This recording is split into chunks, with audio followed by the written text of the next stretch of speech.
Good news. And I think everybody agrees that it's good news, and that's about the ceasefire in Gaza. But we have to be realistic. We know that this is temporary. This is by no means a permanent ceasefire.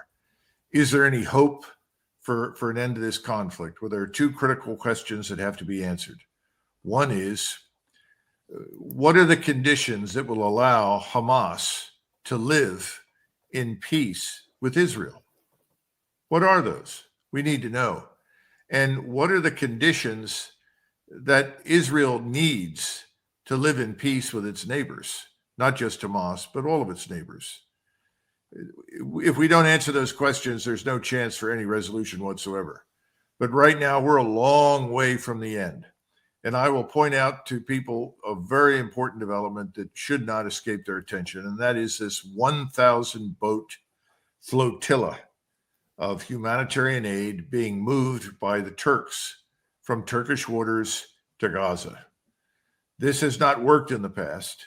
The Israeli forces have interdicted it, stopped it, and prevented this humanitarian aid from getting through. The last time it was tried on a large scale, 10 Turkish citizens were killed. I hope that we can avoid that kind of violence this time.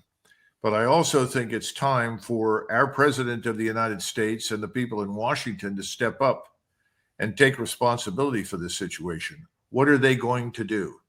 Are they simply going to stand by and do nothing while this flotilla sails to Gaza and then is potentially stopped and not admitted to Gaza waters? What are they going to do if the Israelis intervene to stop it? What are they going to ask the Israelis to do? I think this is one of those critical moments in the history of the region and in the history of U.S. foreign and defense policy when leadership is required. And I think everyone in OCOC would agree we haven't seen much leadership in recent years from Washington on that subject. Real quick, I just want to ask you, Colonel, because you know this inside and out. In terms of the ceasefire that was made, I guess what is the end goal of that? Because you're making the point it's temporary. I think everybody knows it's temporary. Doesn't that just give the people of Hamas more time to get more ammo and reboot themselves? I guess I'm confused at what does this do, unless maybe it's just getting hostages out. I don't really understand it. Well, we're going to get 50 hostages out, overwhelmingly women and children, obviously, that may include a couple of Americans.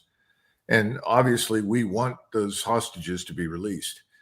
Will this provide time and opportunity for Hamas to regroup, reorganize for the next round of fighting? Yes, but that will also be true for the Israelis. The Israelis could do exactly the same thing. And that's why this ceasefire is by no means the end. But any time you can effect a ceasefire, when you can stop the bloodletting, stop the killing, even for a few days, there is also the potential for something more to happen that could be good. And so I think we have to welcome this ceasefire and hope that while this occurs, there will be some serious reexamination, particularly in Washington, D.C., regarding what we are doing.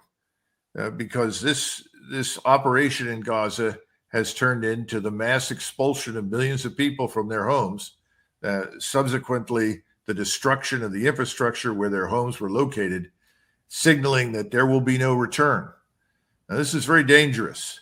This may yet succeed in the short term, but I think it will permanently poison the Middle East and the Islamic world, not just against Israel, but against the United States. Well, obviously, we hope things move quickly, and then obviously we hope that people stay safe as much as they can. You hate to see innocent lives being lost in Gaza right now, in Israel right now, and across the globe. So, Colonel, any final thoughts before we wrap tonight? Everybody go home and pray for peace. I think that's probably the best thing that we can do at this point, and pray that the various sides have the wisdom to see some alternative to mutual suicide, because that's really what we're looking at. What's happening to the Arabs today, that could be revisited on the Israelis in another form in the future.